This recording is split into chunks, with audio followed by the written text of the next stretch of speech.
예, 안녕하십니까. 6월 24일 모닝 미팅 시작하도록 하겠습니다. 먼저 전일 마감 시향 및 증시 동향 발표가 있겠습니다. 김지원 연구원입니다. 네, 안녕하세요. 시황팀 김지원입니다. 지난 금요일 국내 증시는 업종별 희비가 엇갈린 가운데 제한적인 반등이 나타났습니다. 반도체 및 조선주 약세에 코스피는 숨고르기가 연장된 반면에 2차 전지와 바이오 강세에 코스닥은 상승 전환에 마감했습니다. 중국산 저가 후판에 최대 38% 수준의 잠정 관세를 부과했다는 결정에 철강주가 급등한 반면 중국산 후판을 사용해서 원가를 낮춰왔던 조선주는 원자재 비용 급증 부담에 약세를 보였습니다. 현대차그룹이 관세 대응책으로 미국 내 GM 공장에서 차량을 생산하는 방안을 추진하고 있다는 보도에 자동차주는 소폭 반등하기도 했습니다. 한편 연기금은 35거래일간 역대 최장기간 코스피를 순매수했는데요.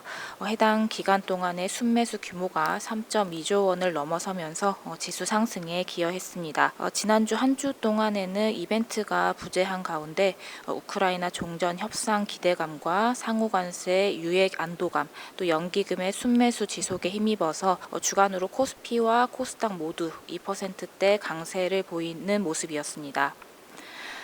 해외 증시 살펴보겠습니다. 미 증시는 경제지표 부진과 중국에서 신종 코로나 바이러스가 발견되었다는 소식 등의 위험 회피가 강해지면서 3대 지수가 급락했습니다. 2월 서비스업 PMI 예비치는 49.7로 25개월 만에 50선을 하회했고 이는 예상과 전월 대비로도 낮은 수준이었습니다. 또한 2월 소비자 심리지수 확정치는 64.7로 1월 대비해서 큰 폭으로 하락했고 반면에 1년 기대 인플레이션은 4.3%로 전월 대비 1%포인트 급등했습니다. 소비 심리 위축과 인플레이션 불확실성이 확산되면서 투매 심리가 커졌고 이에 상반기 중 연준의 금리 인하 가능성은 60%대를 상회하는 모습을 보였습니다. 미국 10년물 국채 수익률은 이러한 미 경제지표 부진 그리고 신종 코로나 바이러스 발견 소식에 하락했고 달러는 안전자산 선호 심리가 부각되면서 급 반등했습니다. 관전 포인트 짚어보겠습니다. 서비스업과 소비자 심리의 부진 그리고 기대 인플레이션 급등 또 신종 코로나 바이러스 발견 소식 등의 시장 변동성이 확대되었습니다. 미 증시에서 AI 및 반도체주가 부진하면서 특히 반도체 지수가 3%대 급락했는데요. 이에 국내도 불확실성의 위험 회피가 강화되면서 장 초반 매물 출회가 불가피해 보입니다. 또한 이번 주에는 금통위와 미국 PCE 그리고 엔비디아 실적이 예정되어 있고 멕시코와 캐나다에 대한 관세 부과 시기가 다가오면서 이번 주에 관세 이슈가 추가적인 변동성 확대 요인으로 작용할 가능성이 있어 대비가 필요해 보입니다. 감사합니다. 예, 다음은 매크로 자료입니다. 권희진 연구원입니다. 네, 안녕하세요. 매크로팀 권희진입니다. 미국에서 열흘 전까지 연방 공무원들한테 희망퇴직을 받았고 최근에는 해고도 많이 이어지고 있습니다. 그래서 고용에 미치는 영향을 분석을 해봤는데요. 먼저 희망퇴직 같은 경우에는 퇴사 날짜는 9월 30일이기는 하지만 그 전에 날짜를 정해서 조기 퇴직 처리를 할 수도 있고 아니면 3월 달부터는 유급휴가를 쓰고 일자리를 얻는 활동을 할 수도 있습니다. 그래서 이 프로그램에 따른 퇴사 처리가 된다라고 한다면 일괄적으로 어떤 한 시점에 고용 데이터에서 관찰되지는 않을 가능성이 큽니다. 그래서 7만 5천 명 정도가 이거 신청을 했는데 한꺼번에 실업률 상승이라든지 혹은 고용의 급감으로 나타나지는 않을 거라고 생각을 하고요. 조기 퇴직 신청을 하는 사람들부터 이제 9월 말에 프로그램 종료될 때까지 쭉 10월 고용 데이터에까지 나눠가지고 영향을 미치게 될 것으로 생각이 됩니다. 백악관 예상에 비해서 지금 자발적으로 퇴직하겠다라고 한 신청자가 지금 절반 정도 수준밖에 안 됩니다. 그래서 일방적으로 연방 공무원들 해고를 계속 이어가고 있는 중인데 이미 좀 다양한 부처에서 해고 그리고 휴직을 통보받은 사람들이 많습니다. 특히 수습 직원들을 대거로 해고를 하고 있는 중인데 지금 정부에서 나오는 얘기가 3월 7일까지 모든 부처에 대해 얘기를 한 상황이기 때문에 이후에도 아마 추가적인 해고가 진행이 좀 더 될 가능성이 높아 보입니다. 빠르면 2월 달부터 고용의 실업으로 잡힐 수가 있고요. 해고된 연방 공무원들도 실업수당은 청구를 할 수 있습니다. 그래서 주간 실업수당 신규 청구 건수 데이터를 보시면 아마 이 영향들을 조금 더 관찰할 수 있을 거라고 생각이 됩니다. 아직까지는 굉장히 눈에 띄게 보이고 있지는 않고요. 워싱턴 DC처럼 굉장히 요 연방 공무원들 비중이 높은 주에서만 일부 좀 확인이 되고 있습니다.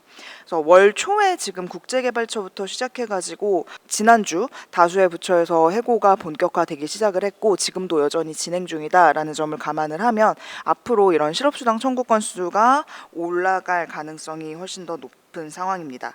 그래서 당장 다음 달에 발표되는 고용 지표에서부터 노이즈가 낄 걸로 보이고 있기 때문에 이런 고용에 대한 눈높이는 다소 좀 낮출 필요가 있을 것 같습니다.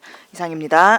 예, 최근 이제 중국 지수 관련돼 있는 관심이 좀 높아지고 있는데요. AI 테마 주가 지수에 관련된 자료입니다. 네, 최근에 중국이 딥시크 발표 이후에 어떠한 종목이나 지수를 담을지 문의를 많이 주셔서요. 한 차례 급등 이후에 지금 시점에서도 매수하기 좋은 AI 테마로는 어떤 지수가 있을지 좀 정리해봤습니다. 사실 딥시크가 처음 1월 20일 날 공개되고 나서 시장에서는 좀 반신반의하는 분위기였습니다. 환율은 절상이 됐는데요. 그러니까 중국 자산을 매수하면서 수급 효과로 오히려 유안화는 좀 안정되는 흐름을 보였는데 장기 금리, 그러니까 중국 10년물 국채 금리 같은 경우에는 오히려 떨어졌습니다. 그러니까 딥시크로 경제가 얼만큼 장기 성장에서 긍정적인 영향을 줄 건지 시장이 잘 모르겠다라는 반응이었는데 최근 들어서는 국채금리도 올라가고 있는 상황이고요.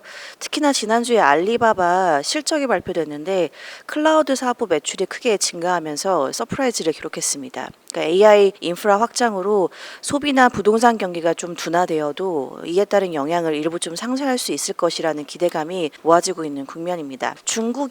미국이 중국을 제재해야겠다라고 시작했던 중요한 변화 중에 하나가 중국 제조 2025를 2015년에 발표한 겁니다. 이때부터 중국은 국경제에서 신경제로 경제 구조를 바꾸겠다라고 이야기했는데요. 실질적인 성과를 만들어내지는 못했습니다. 반도체 육성 기금도 3기까지 발표가 됐지만 과창판도 여기에 관련되어 있는 반도체 기업을 육성한다라는 전략으로 마련한 시장이지만 이 이후에 중국은 미국 제재로 인해서 오히려 IT텍 기업들은 사실상 좀 힘들다라는 시각들이 있었고 공동부유로 인해서 빅테크들도 사실 굉장히 힘든 시간을 보냈습니다. 아직까지도 본토 증시 기준으로 국영제 기업 비중 시가총액의 70%로 신경제 30%를 크게 하회하는 이유입니다. 그러나 올해부터는 국영제 기업이 상대적으로 더딘 실적 회복을 보일 것 같고요.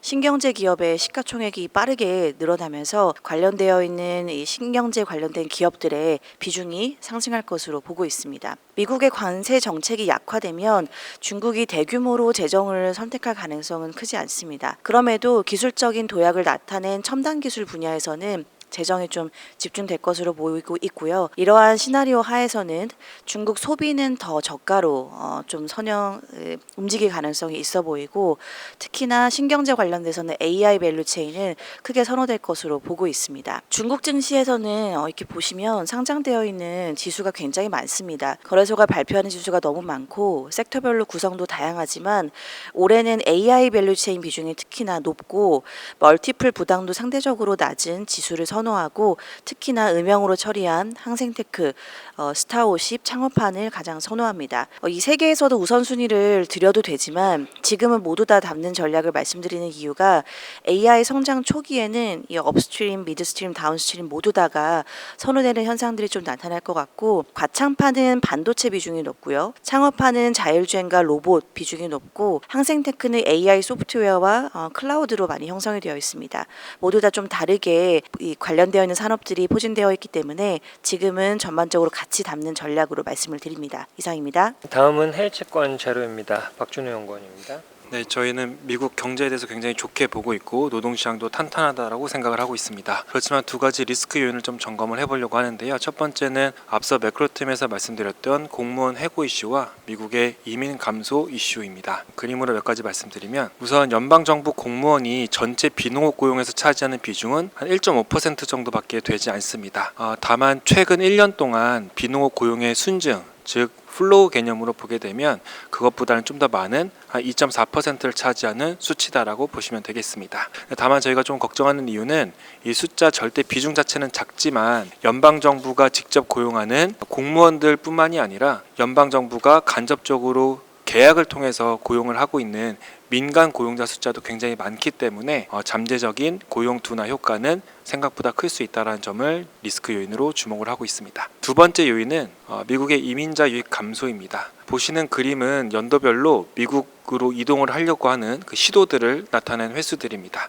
그래서 월간 수치들인데 과거에는 한 30만 건 정도가 많게는 월마다 미국으로 들어오려는 시도들이 있었는데 지금 2025년도를 보시면 10만 건 밑으로 내려온 상태입니다. 트럼프가 반이민 정책을 추진을 하고 있기 때문에 미국으로 들어오려고 하는 불법 이민자 수가 급감했다는 것을 저희가 알 수가 있습니다. 이것이 중요한 이유는 지난 팬데믹 이후로 미국 고용시장이 굉장히 좋았는데 그 비농업 고용이 늘어난 것을 보시면 이제 2019년 말 기준으로 누적적으로 고용이 어떻게 변화했는지를 보여주는 그림인데 미국인들, 그러니까 미국에서 태어난 사람들의 고용은 팬데믹 이전과 비교해서 거의 늘어나지 않았고 대부분 늘어난 것은 외국 태생이었고 이 외국 태생은 불법 이민자들도 다 포함하는 수치들입니다. 결국에는 이민자들이 주도하는 고용 증가 현상은 일단락 가능성이 높기 때문에 리스크 요인으로 보고 있습니다. 그 다음 주목할 내용 중에 하나는 지난주에 있었던 1월 FOMC 의사록입니다. 두 가지 이슈가 있었는데 첫 번째는 QT를 일시적으로 중단할 수 있다는 내용과 두 번째는 QT가 종료된 이후에 만기 구성의 변화가 있을 수 있다 이렇게 얘기가 나왔습니다. 직관적인 시장 기대 효과는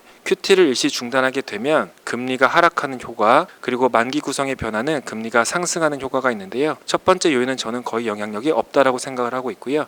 두 번째 요인이 훨씬 더 중요하다고 생각합니다. 다만 이 금리 상승의 영향은 하반기 이슈라고 보기 때문에 지금 당장은 중요한 이슈는 아니라고 생각합니다. 이 정책들에 대한 구체적인 내용은 본문에 담았고요. 제가 지금 미국 채권 시장에서 주목하는 수급 요인은 이러한 수요 요인, 그러니까 연준의 국채 매입 이슈보다는 재무부의 국채 발행 이슈를 훨씬 더 주목을 하고 있습니다. 재무부의 국채 발행 이슈는 두 가지로 또 나눠볼 수가 있는데 첫 번째는 재정 적자, 즉 국채 발행 규모하고 국채 발행을 어떤 방식으로 진행을 할지 질적인 측면에서 나눠볼 수가 있을 텐데요. 트럼프 정부의 재정 적자 축소 의지가 국채 발행 양을 조금 줄일 수 있다는 기대감으로 이어지고 있고 베센트 재무장관의 중장기물 발행 금액 유지는 질적인 측면에서 국채 시장에 긍정적으로 작용을 하고 있습니다. 관련한 내용은 이제 보고서를 참조 부탁드리고 기존의 두레이션 확대 전략을 유지하도록 하겠습니다. 예, 다음은 기업 및 산업 분석 순서입니다. 먼저 ESG 브리프 자료고요. 김준섭 연구원입니다. 예, 안녕하십니까. ESG 담당 김준석입니다. 이번 주 글로벌 ESG 브리프에서는 밸류업 프로그램과 재생에너지 관련한 부분에 대해 말씀드리도록 하겠습니다. 먼저 밸류업 프로그램 관련한 동향인데요. 일단 밸류업 프로그램이 공식화된 지 1년이 지났습니다. 1년이 지나면서 단순 주주환원, 밸류업 프로그램이 단순 주주환원에서 자본 효율성 제고 중심으로 진화한 모습이 포착되고 있습니다. 즉 10월달 이후에 좀 두드러진 모습인데요. 일단 ROE 개선을 통한 지속 가능한 가치 제고에 초점을 두는 기업이 상당히 많이 늘어나고 있고요. 거기에 자기 자본 비용을 ROE의 목표 증거로 활용하는 사례가 증가를 하고 있습니다. 이와 같은 점은 밸류업 프로그램을 이제 먼저 도입한 일본 사례를 보면 어느 정도 예상 가능한 유사한 움직임이라고 판단이 되는데요. 일본 시장의 경우에는 이와 같은 움직임이 나타나면서 밸류업을 중시하는 투자자들은 ROE와 COE 차이인 이쿼티 스프레드를 중심으로 투자 전략을 수립하였다라는 점에 주목할 필요가 있습니다. 한국 역시도 이쿼티 스프레드를 중시하는 형태로 변화할 것이 예상되는 시점입니다. 그리고 다음은 11차 전력 수급 기본 계획 확정에 관한 내용입니다. 지난 21일 산업통상자원부는 2024년에서 2038년까지 전력 수급 계획을 담은 제11차 전력 수급 기본 계획을 확정하였습니다. 즉 2038년까지 원전 발전 비중을 35%, 재생에너지 비중을 29%로 확대하는 계획을 확정하였는데요. 일단 2023년 30기가와트 수준인 재생에너지 설비용량을 2038년까지 122기가와트, 즉 4배 이상 확대한다라는 계획이 주목됩니다. 이번 11차 계획은 2031년 이후에 연평균 7기가와트 수준의 태양광과 풍력 설비 투자를 본격화할 목표를 갖고 있는데요. 즉 정부 입장에서는 대규모 해상풍력 개발과 산업단지 중심의 태양광 설치 확대를 핵심 정책으로 제시를 하면서 블랙락이라든지 이와 같은 대규모 기관들의 재생에너지 인프라 투자와 재생에너지 인프라 투자를 확대하는 동향과 방향성을 같이 하는 것으로 보입니다. 이번 주에는 밸류 프로그램 그리고 재생에너지 관련해서 좀 업데이트를 해드렸는데요. 재밌는 것은 이 두 방향성 모두 변화가 예상되는 시점이라는 점입니다. 자세한 내용을 리포트를 참고했으면 좋겠습니다. 이상입니다. 다음은 DB손해보험이랑 현대해상 4분기 실적 리뷰 자료입니다. 강승권입니다. DB손해보험에 대해서 투자 의견 바이를 유지하지만 목표 주가는 7.1% 하향 조정합니다. 저희가 투자 의견 바이를 유지하고 있는 이유는 이제 규제 강화 영향에 따라서 4분기에 대규모 CSM 조정이 있었고 킥스 비율이 큰 폭으로 하락했지만 이번 DPS는 6,800원으로 지난해 대비 28.3% 증가하였고 배당 성향 역시 2.3%포인트 상향되었다는 점에서 다른 이익권 보험사와 차별화된 모습이 확인이 되었습니다. 현재 약 2.7조 원 정도의 배당 가능 이익 규모를 감안할 때 향후 할인율 강화 스케줄이 진행된다 하더라도 보완자본 발행을 통해서 배당의 지속 가능성을 확보할 수 있다라고 판단이 되기 때문입니다. 다만 4분기에 CSM 조정으로 2024년 보유 CSM 증가율이 0.7%에 불과하다는 점, 배당 성향 목표 35% 달성 기간에 대해서 기존에 저희는 3년을 전망하였지만 낮아진 킥스와 할인율 영향으로 인해서 5년으로 변경되었으며 이에 따라서 2024년 이후의 DPS 전망치를 하향 조정했습니다. 2025년의 별도 순이익은 2024년 대비 4.6% 감소할 것으로 생각이 되고 이는 자동차 보험 및 일반 보험 손해율 악화를 반영하였기 때문입니다. 4분기 별도 기준 순이익은 1943억 원으로 컨센서스를 10.2% 하회했습니다. 보험 손익이 33.8% 감소하였고 CSM은 7.2% 감소하였습니다. 보험 손익 악화의 요인은 계절성과 발생사고 요소 조정 비용 반영으로 인해서 예실차가 마이너스 1,013억을 시현하였었고 무저해지 가정 변경에 따른 손실부담 계약 비용이 1,249억 원 반영되었기 때문입니다. 4분기 킥스는 201.5%로 전분기 대비 27.4%포인트 하락하였습니다. 다음은 현대해상입니다. 투자 의견 홀드를 유지하고 목표 주가는 27,000원으로 10% 하향 조정합니다. 2024년 순이익이 27.9% 증가하였지만 할인율 하락에 따른 배당 가능 이익 감소와 해약환급금 준비금 부담으로 인해서 배당이 어려울 것으로 생각이 되고 있고 2025년에도 배당 재원 마련은 쉽지 않을 것으로 생각을 합니다. 지난해 대비 손실부담 계약 비용이 축소되었지만 여전히 계리적 가정 변경에 따른 이익 및 CSM 변동성이 높다라는 점 역시 이익의 가시성을 낮추는 요인으로 작용할 것으로 생각이 됩니다. 2025년 별도 기준 순이익은 2024년 대비 16.6% 감소할 것으로 생각이 됩니다. 자동차 보험 손해율 상승 영향뿐만 아니라 2024년 1분기에 반영된 대규모 손실부담 계약 환입의 기저효과 때문입니다. 4분기 킥스는 155.8%로 전분기 대비 14.3%포인트 하락하였는데요. 4분기에 1.3조 원 규모의 후순위채 발행이 반영이 되었지만 대규모 CSM 조정 영향과 해외 채권 평가 손실에 따라서 자본이 감소하였기 때문입니다. 2025년도에도 추가적으로 보완자본 발행이 예상이 됩니다. 4분기 별도 기준 순이익은 157억 원 적자를 시현을 했습니다. 지난해 대비 손실부담 계약 비용이 축소되었지만 예실차와 자동차 보험 손익이 악화되었기 때문입니다. 다음은 삼성전기 자료입니다. 이창민 연구원입니다. ITS 이창민입니다. 삼성전기 투자의견 바이 유지하며 목표 주가 20만 원으로 11% 상향 조정했습니다. 전일 종가 기준 상승 여력은 40% 수준이고요. 1분기 프리뷰 작성을 했는데 영업이익 2,078억 원 추정을 해서 컨센서스 소폭 상회할 것으로 전망하고 있습니다. 카메라 모듈이랑 패키징 기판 같은 경우는 일부 실적이 4분기에 선반영되어서 소폭 아쉬운 실적이 예상이 되지만 우선 원달러 환율 강세가 지속이 되고 있고 또 중국 정부 이관신 보조금 지급 대상에 1월부터 스마트폰과 태블릿 PC 등이 추가된 효과가 중국 로컬 업체 중심 IT기기 판매량 회복 흐름으로 이어질 것으로 기대를 하고 있습니다. 삼성전기 IT 부품 업종 탑픽 관점 유지하도록 하겠습니다. 25년 IT 섹터 주요 화두인 AI와 중국 두 가지 테마 수혜를 모두 볼 수 있다고 판단하고 있기 때문입니다. 향후 더 다양한 가격대의 스마트폰에 AI 기능을 탑재하기 위해 고부가 부품 채용률 증가와 대당 부품 탑재량 증가 효과가 기대가 되어서 이에 따른 수혜 예상이 되고 있고, 또 이거한신 보조금이 지급이 됨에 따라서 아이폰 점유율이 하락하고 있고 중국 업체들의 스마트폰 판매량이 증가하고 있는데 이에 따른 수혜를 가장 크게 볼 수 있는 기업이기 때문입니다. 또한 향후 3월 양해 등에서 추가적인 내수 진작 조치가 단행될 경우 수혜 강도가 더욱 확대될 수 있기 때문에 삼성전기에 대한 긍정적인 투자 의견 유지하도록 하겠습니다. 이상입니다. 다음은 넥센타이어 4분기 실적 리뷰 자료입니다. 강성진 연구원입니다. 네, 안녕하세요. 넥센타이어에 대해서 목표 주가를 7,300원으로 18% 하향하지만 투자 의견은 바이를 유지하겠습니다. 4분기 실적에 나타난 판매 부진과 마진 축소를 반영해서 2025년 26년 영업이익을 14% 7.8% 하향한 것이 목표 주가를 낮춘 이유입니다. 저희가 바이 의견을 유지하는 이유는 다음과 같습니다. 넥센타이어는 지난해 하반기 북미 거래업체가 이제 파산을 하고 또 체코 공장에서 램프업이 둔화되면서 이를 주가가 반영해서 13.6%나 하락을 했습니다.